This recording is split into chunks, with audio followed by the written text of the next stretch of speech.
Assalamualaikum warahmatullahi wabarakatuh. Di sini saya akan menjelaskan clustering dengan algoritma K-Modus. Sebelum mulai penjelasannya, perkenalkan nama anggota-anggota dari kelompok kami. Yang pertama, Muhammad Asbobi Mulyo dengan NIM 4117022.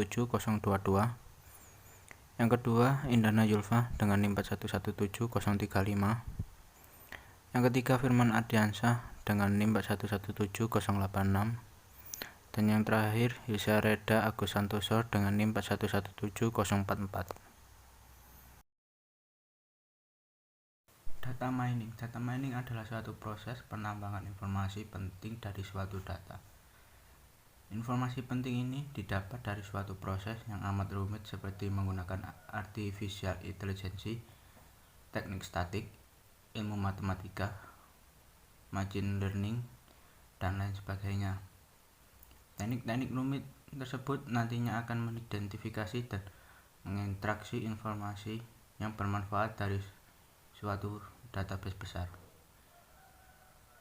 Berdasarkan penjelasan di atas, dapat disimpulkan bahwa data mining merupakan suatu proses penambangan data dalam jumlah data yang sangat besar dengan menggunakan metode statika, matematika, hingga memanfaatkan teknologi artificial intelligence terkini.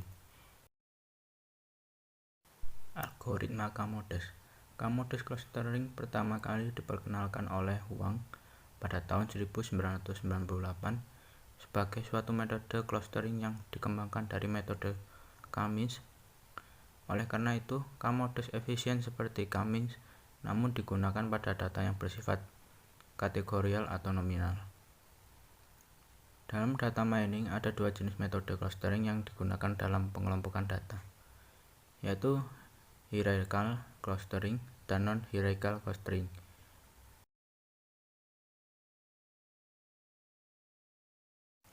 Clustering. Menurut Ong dan Agustus 2007 menerangkan bahwa clustering merupakan salah satu metode data clustering non-hierarki yang mengelompokkan data dalam bentuk satu atau lebih cluster atau kelompok. Data-data yang memiliki karakteristik yang sama dikelompokkan dalam satu cluster atau kelompok memiliki tingkat variasi yang kecil. Menurut Tan 2006 menerangkan bahwa cluster adalah suatu proses untuk mengelompokkan data ke dalam beberapa cluster atau kelompok sehingga data dalam satu cluster memiliki kemiripan yang minimum. Pemilihan dataset K-Modus. K-Modus ini tidak lain merupakan modifikasi dari metode K-means. Hanya saja dalam metode K-Modus, clustering ini digunakan untuk data yang bertipe nominal. Permasalahan yang terjadi pada K-means ini terbatas karena penggunaan data bertipe numerik, karena yang dilakukan K-means dengan cara menghitung rata-rata dari suatu data dengan yang lain. Sedangkan dataset suhu ini tidak dapat diterapkan dengan metode K-means clustering melainkan menggunakan K-Modus dikarenakan data dalam penelitian ini bertipe nominal. Langkah K-Modus clustering. Yang pertama, menyiapkan data. Pastikan data yang ada merupakan nominal. Yang kedua, tentukan K sebagai jumlah cluster. K di sini akan menjadi acuan dari jumlah kelompok cluster yang tak akan berubah sampai akhir perhitungan. Yang ketiga, menentukan centroid atau titik tengah awal secara random. Centroid awal biasa dipilih secara random, boleh diambil dari salah satu data yang ada. Yang keempat, menghitung jarak data dengan centroid. Masing-masing data akan dihitung jaraknya dengan centroid. Yang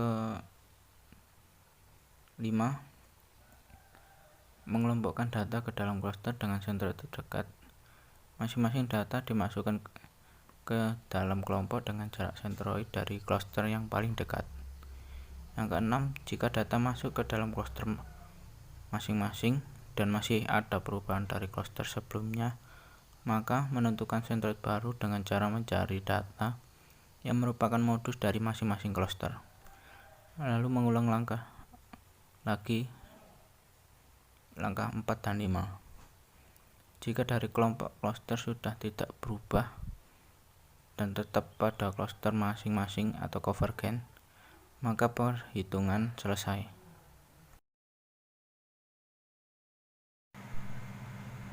Flowchart algoritma K-modus.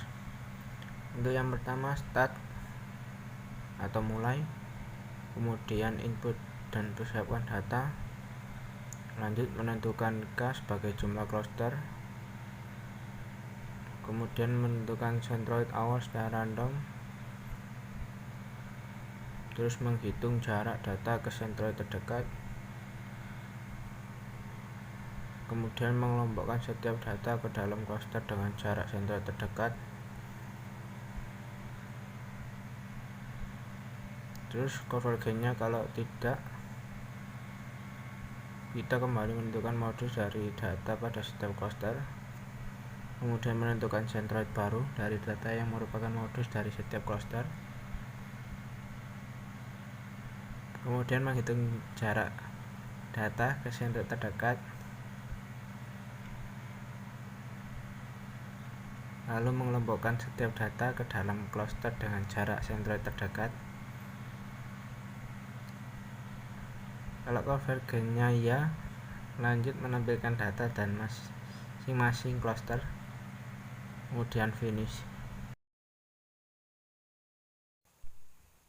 Rumus algoritma K-modus. Untuk rumusnya seperti di bawah ini. Untuk D adalah jarak antara X dan Y, X adalah pusat cluster, C adalah data atribut, angka adalah setiap data pada atribut dan pusat cluster.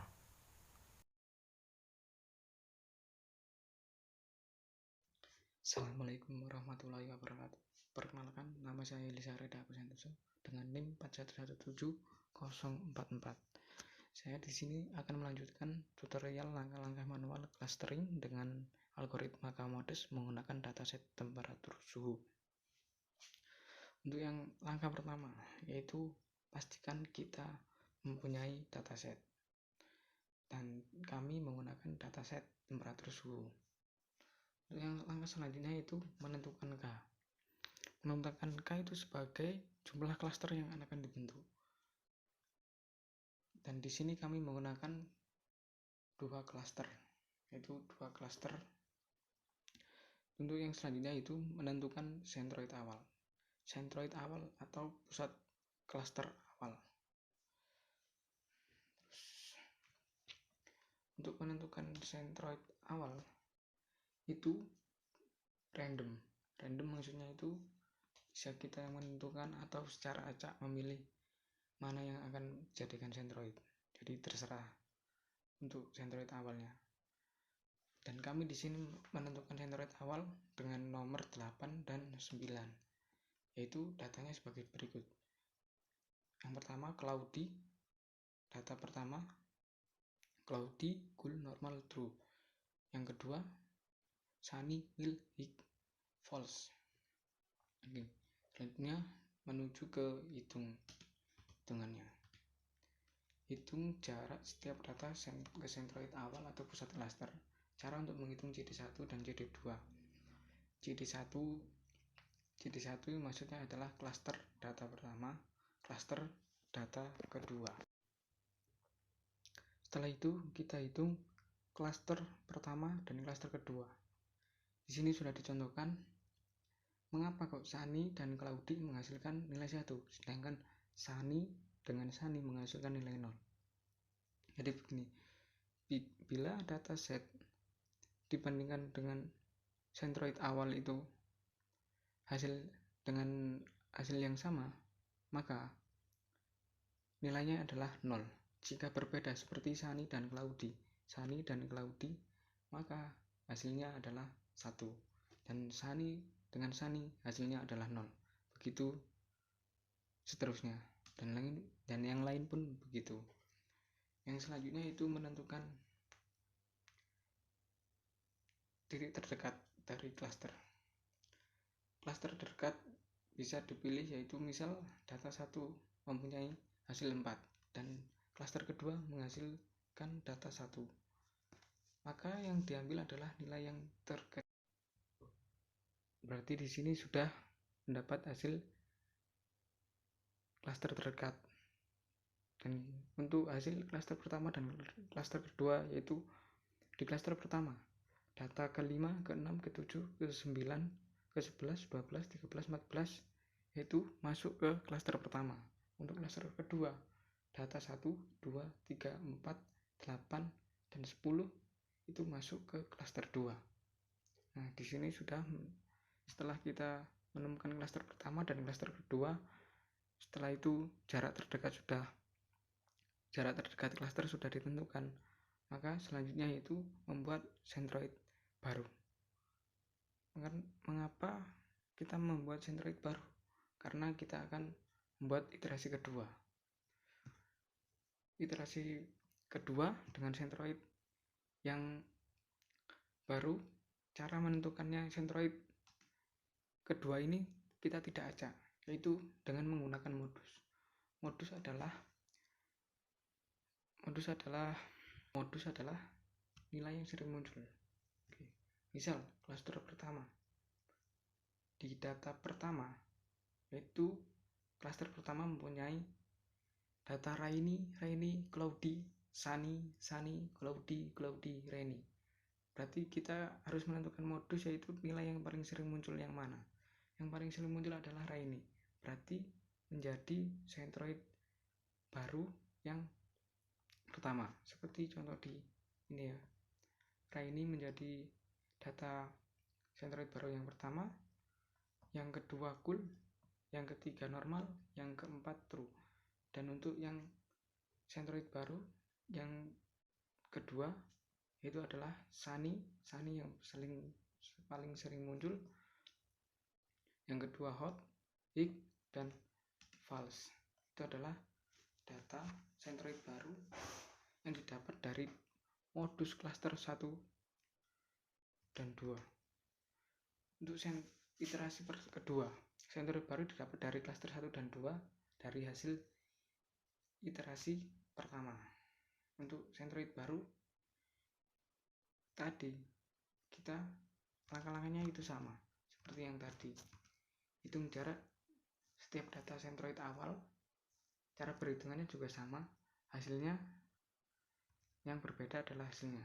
Oke, langsung ke hasilnya saja. Klaster pertama, iterasi kedua, data ke-5, data ke-6, data ke-7, data ke-9, data ke-10, data ke-11, data ke-12, data ke-14 itu adalah masuk ke klaster pertama, iterasi kedua. Untuk klaster kedua, iterasi kedua, data 1, 2, 3, 4, dan 8, dan 13 itu masuk ke klaster 2, iterasi kedua.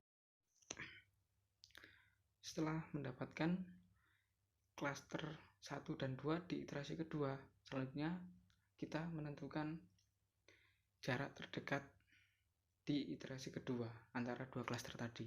Jika sudah ditemukan, maka kita membuat centroid baru. Kenapa kita membuat centroid baru?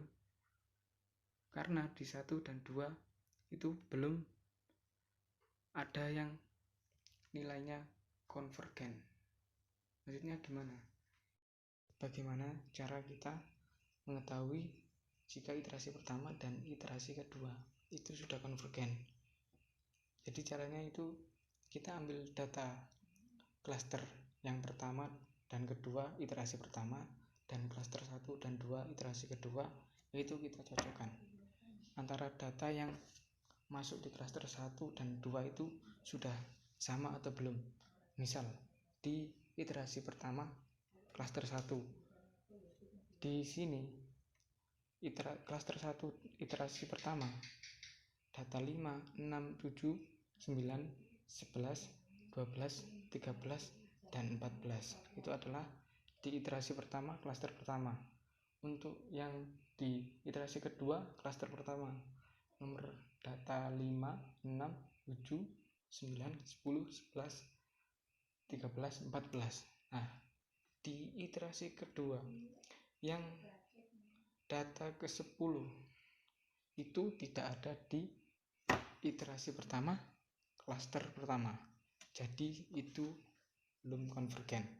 Maka dari itu kita harus menambah iterasi ke selanjutnya. Untuk selanjutnya kita tentukan iterasi ketiga.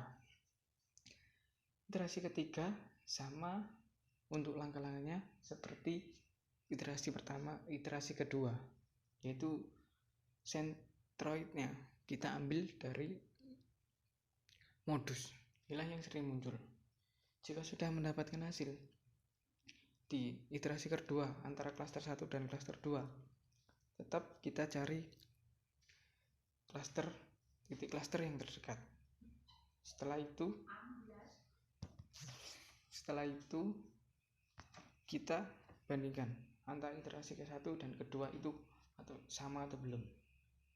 Di sini saya mempunyai datanya untuk iterasi kedua, klaster 1 dan klaster 2. Untuk iterasi kedua, klaster pertama yaitu data ke-5, 6, 7, 9, 10, 11, 13, dan 14. Sedangkan di iterasi ketiga, klaster pertama mempunyai data nomor 5, 6, 7, 9, 10, 11, 13, 14. Maka dari itu nilainya ini sudah konvergen, karena maka selanjutnya di klaster kedua pun pasti sama. Nah, jika sudah sama seperti itu namanya adalah konvergen. Jadi kita tidak perlu menambah ke iterasi selanjutnya. Mungkin sekian dari kelompok kami. Bila ada salah kata atau kurang lebihnya, kami mohon maaf sebesar-besarnya. Sekian dari kami. Bila ada yang ditanyakan, silakan ditulis di kolom komentar. Assalamualaikum warahmatullahi wabarakatuh.